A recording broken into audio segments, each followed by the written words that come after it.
Resolveremos mais uma questão sobre aritmética, mas antes disso faremos algumas considerações teóricas. Trataremos sobre o teorema de Pitágoras e as tríades pitagóricas. Pitágoras e o seu teorema de Pitágoras. Vamos iniciar nossa aula com uma breve explanação sobre o teorema de Pitágoras. Eu tenho um triângulo retângulo e o que o Pitágoras formalizou?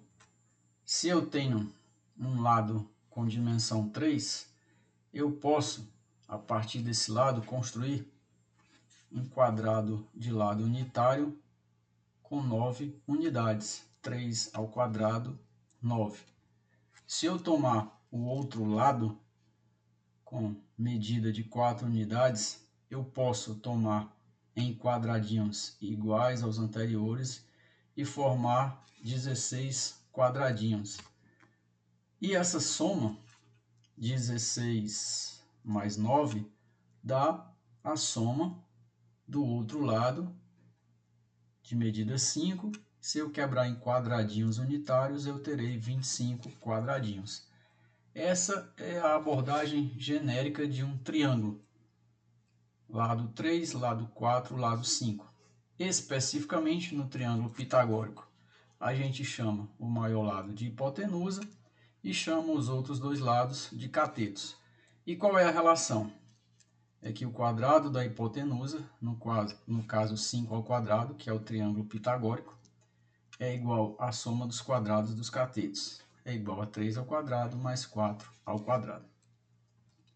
O que é interessante nesse triângulo pitagórico 3, 4, 5? Se ao invés de 3, 4 e 5 eu tiver um valor 3n com n natural, 4n, 5n, e se eu mantiver a relação, a hipotenusa ao quadrado, e somar os quadrados, eu terei que 25n2 é igual a 9n2 mais 16n2. Como o n é natural e diferente de zero, se eu dividir tudo por n2, o que eu tenho?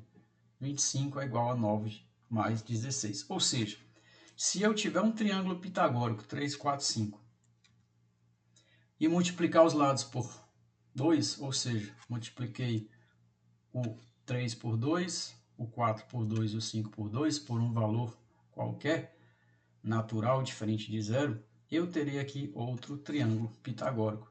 Se eu multiplicar por 3, n agora igual a 3, eu terei 3 vezes 3, 9, 3 vezes 4, 12, 3 vezes 5, 15.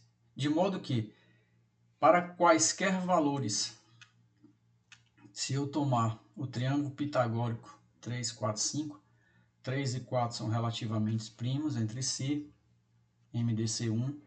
4 e 5 são relativamente primos entre si, MDC igual a 1. 3 e 5 também são relativamente primos entre si, MDC igual a 1. Então, nessa condição, tendo os lados relativamente primos 2 a 2, para qualquer valor de n eu mantenho a relação pitagórica.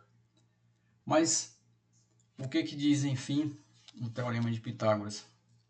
Se eu tenho um A, um B e um C, eu posso provar que o quadrado da hipotenusa é igual à soma dos quadrados dos catetos. Mas o que isso tem a ver com a nossa aula de hoje? A gente vai falar sobre a equação pitagórica ou as triplas pitagóricas. Percebam que eu tenho x2 mais y2 dando z2. É a mesma notação da equação do triângulo pitagórico. Hipotenusa ao quadrado é igual à soma dos quadrados dos catetos com x, y, z inteiros e não negativos. Então, qual é a ideia central? Z2 igual a x2 mais y2 é uma abordagem aritmética. Então, a ideia da equação pitagórica é transformar um problema que tem um caráter aritmético num problema que tem um caráter geométrico. E como é que faremos isso?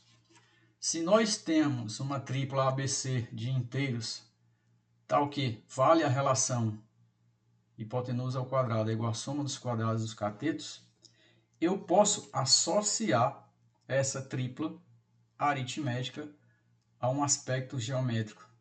De que forma? Criando soluções, por exemplo, menos 1 e 0, por exemplo, xy, de tal modo que eu vou construir uma equação geral para x e para y que satisfaz a condição x2 mais y2 igual a z2. Possíveis soluções triviais. Como eu tenho a, b e c elevados ao quadrado, independente da base, se a base é inteira positiva ou se a base é inteira negativa, eu terei que a ao quadrado é a2, b ao quadrado é b2, c ao quadrado é c2. Se eu tiver menos a ao quadrado, vai dar a2. Se eu tiver menos b ao quadrado, mantém-se o b2.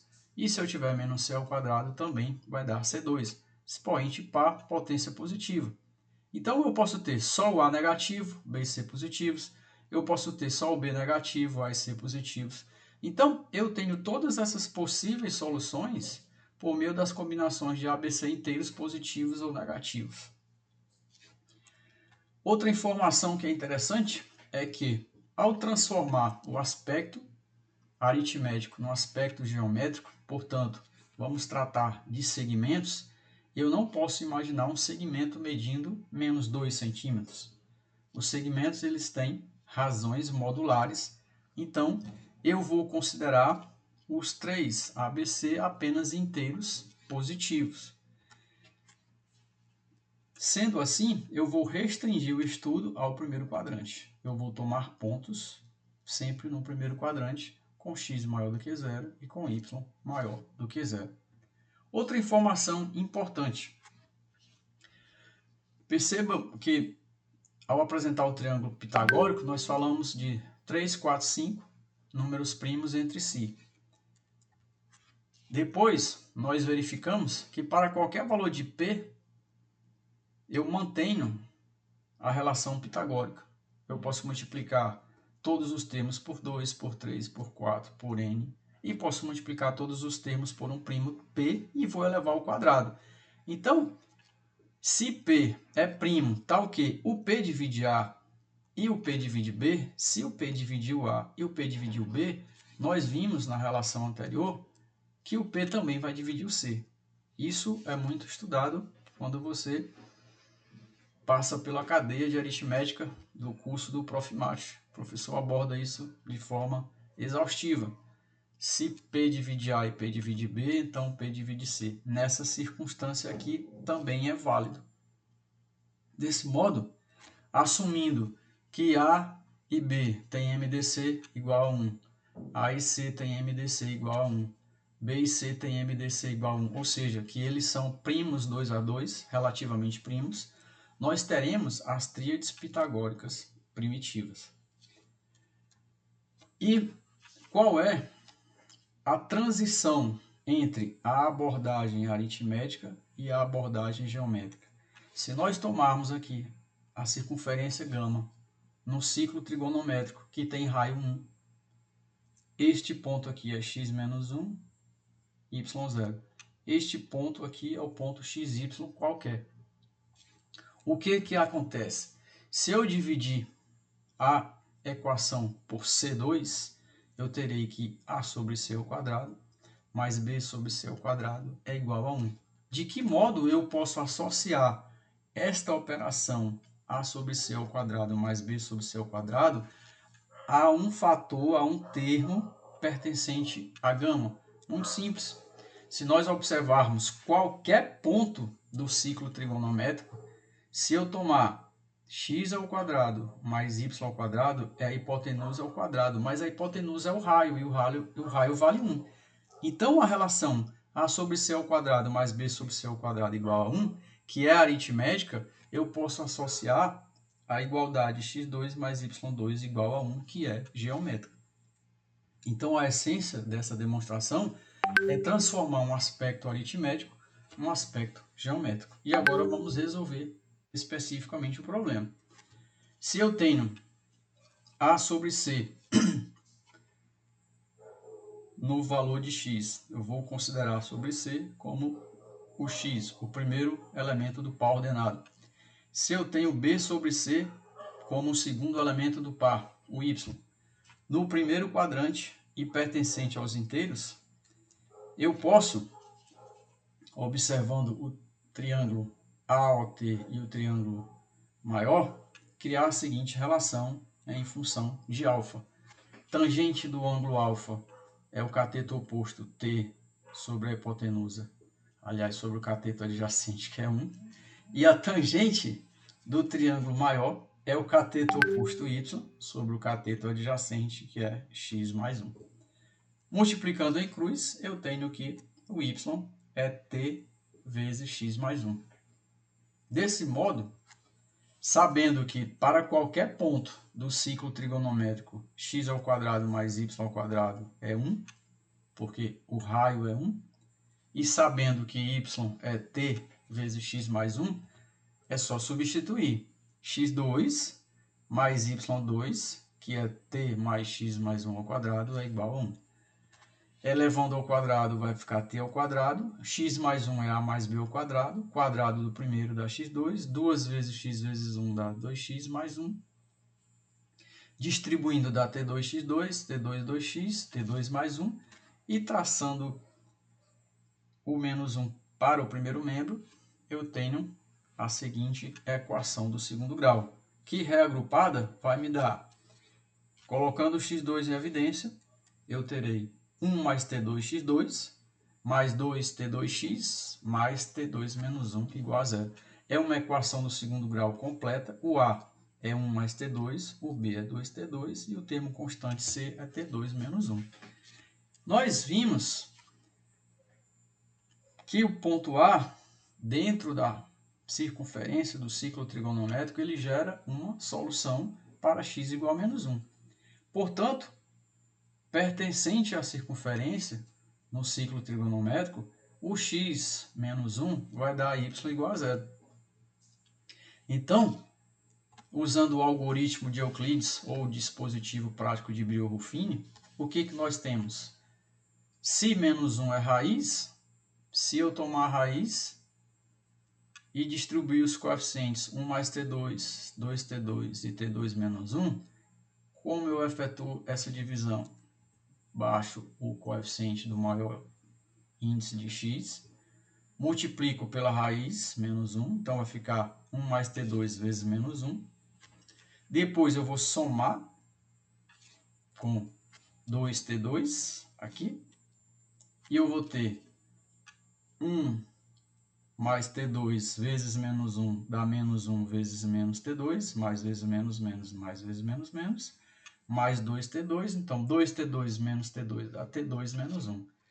E esse será o novo valor do índice. E agora, t2 menos 1, vou multiplicar por menos 1, vai dar menos t2 mais 1, e vou somar t2 menos 1. Quando eu faço essa adição, eu obtenho 0. t2 vira menos t2, menos 1 vira 1. Quando eu somo com t2 menos 1, menos t2 elimina o t2, o menos 1 elimina 1, dá 0.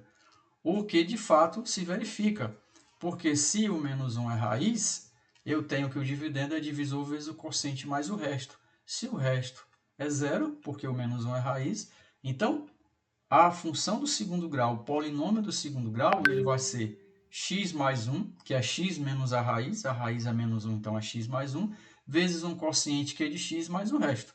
E o coeficiente é um polinômio do primeiro grau, no máximo do primeiro grau. Porque se eu divido um polinômio do segundo grau por um polinômio do primeiro grau, dividendo é igual a divisor vezes o quociente mais o resto. Só que o quociente é no máximo grau do divisor menos 1. Desse modo, eu tenho que o QX vai ter o coeficiente em x 1 mais t2 e o coeficiente constante t2 menos 1 igual a 0.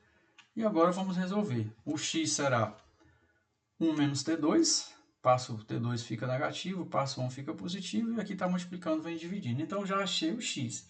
E agora, eu sei que o y é igual a t vezes x mais 1, vou substituir o x aqui. Então, eu terei que o y é t vezes 1 menos t2 dividido por t2 mais 1, que é o x, mais 1. Tirando o MMC, vai ficar 1 menos t2 mais t2 mais 1. dividido por T2 mais 1. Simplifica o T2, então eu terei que o y será 2 vezes T dividido por T2 mais 1.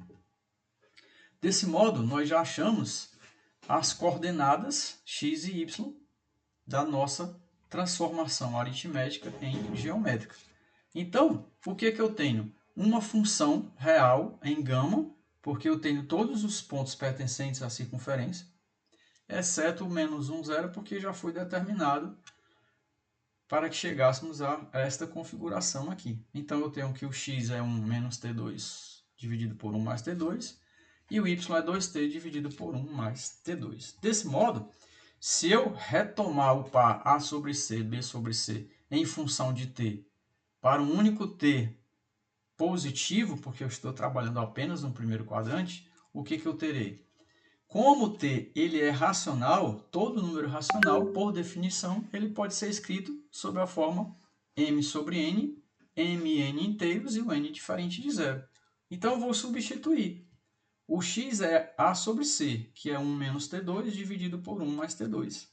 Tirando o mmc aqui, ficará n2 menos m2 dividido por n2, e aqui ficará n2 mais m2 dividido por n2. Eu posso simplificar o n2 dos denominadores, então ficará n2 menos m2 dividido por m2 mais m2.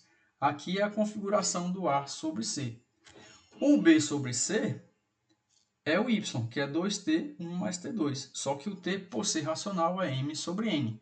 Então, vai ser 2 vezes o t, que é m sobre n, mais, e aqui dividido por 1, mais o t ao quadrado, que é mn ao quadrado, dá m2 sobre m2. Mesmo modo, tirando o mc dá 2m sobre n, aqui vai ficar n2 mais m2 dividido por n2. Então, eu vou multiplicar n2, eu vou multiplicar 2m, n, m mais n aqui, o n2, eu vou repetir a fração, vou multiplicar pelo inverso, então vai ficar n2 dividido por n, vai ficar 2mn, e no denominador m2 mais n2. Aqui são contas que você faz da forma como você se sentir mais à vontade. Estou dando alguns saltos para não perder tanto tempo. Então, eu já sei que o A sobre C é esta expressão aqui, eu já sei que o B sobre C é esta expressão. Então, o que eu tenho? Que A sobre C é n2 menos m2 dividido por m2 mais n2, e o B sobre C é 2 vezes mn dividido por m2 mais n2. Por igualdade, eu sei que o A é n2 menos m2, certo? Eu sei que o B é 2m e eu sei que o C é m2 mais n2. Mas tem uma condição anterior.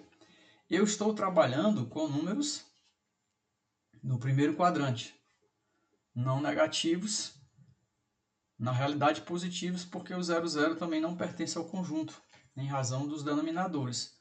Desse modo, para que eu tenha um número positivo, aqui sempre será positivo, aqui sempre será positivo, aqui também. A única restrição é n2 menos m2. Por quê? n2 menos m2 tem que ser maior do que zero. Então, o n tem que ser maior do que m. Feita a restrição, eu sei que o A, igualando aqui as equações, as frações, eu sei que o A, denominador, é igual a n2 menos m2. Eu sei que o B, igualando aqui as frações, o B é 2m. E igualando as frações, eu sei que o C ele é igual a m2 sobre n2. Essa é a configuração da equação pitagórica. ABC, onde o A é n2 menos m2, o B é 2mn e o C é n2 mais n2. Detalhe, mn primos entre si, MDC igual a 1, e B da forma 2K. Ou seja, o cateto B ele é par. Então, o cateto ímpar é o A. E a hipotenusa M2 mais N2. Vamos retomar o exemplo clássico de Pitágoras. Se eu considerar M igual a 1, se eu tomar N relativamente primo, N maior do que M, vamos fazer N igual a 2, que também é primo. O M não é primo, mas o N é. Então, o que eu tenho? N2 menos M2. O N é primo igual a 2. O M é 1. Eu tenho 2 ao quadrado é 4, menos 1, o A é 3. Quem será o B? 2 vezes M vezes N. O N é 2, o N é 1. 2 vezes 1 vezes 2, o B é 4. E quem será o C? M2 mais N2. O N é 2, 4 mais 1, o C é 5. O que eu tenho aqui? De novo, o triângulo pitagórico. Eu voltei para o triângulo pitagórico 3, 4, 5, satisfazendo as condições que nós demonstramos geometricamente. Então, só para finalizar, vamos resolver uma questão do livro de aritmética que diz o seguinte: mostre que a média aritmética da hipotenusa com um cateto ímpar de um triângulo pitagórico primitivo é um quadrado. É uma questão muito difícil se você não tiver esse argumento, mas se torna uma questão bem simples se você tiver o argumento da equação pitagórica. Nós sabemos que o A é N2 menos M2, o B é 2Mn e o C é M2 mais N2. O C é a hipotenusa, A e B são os catetos. O B é o cateto par. Por quê? Múltiplo de 2, então ele é da forma 2K. O que acontece? Eu tenho que o MDC de Mn é 1, são relativamente primos entre si. E o B é 2K, o B é par. Então, quem será o cateto ímpar? N2 menos M2. A hipotenusa, M2 mais N2. Ele quer a média aritmética, são dois termos, é a semissoma. Eu vou somar o A com o C e dividir por 2. O C é M2 mais N2, o A é N2 menos M2. Simplificando o M2 com menos M2, eu tenho que a média aritmética da hipotenusa com cateto ímpar é C mais A sobre 2, que é N2 mais N2, 2N2 sobre 2. Simplificando, eu tenho que a média aritmética é N2. O que é N2? É o número quadrado perfeito, porque tem raiz quadrada exata. Então, para qualquer valor, eu tenho que a média aritmética vai dar um quadrado perfeito para todo N pertencente aos inteiros não nulos. Espero que você tenha gostado. Se gostou, curta, comente, compartilhe. E para finalizar a aula, um pensamento de Pitágoras de Samos, que fala o seguinte: se a gente educar as crianças, não será necessário punir os adultos. Eduquem as crianças para que não seja necessário punir os adultos. Forte abraço, obrigado se chegou até aqui. Até a próxima aula. Muito obrigado, valeu!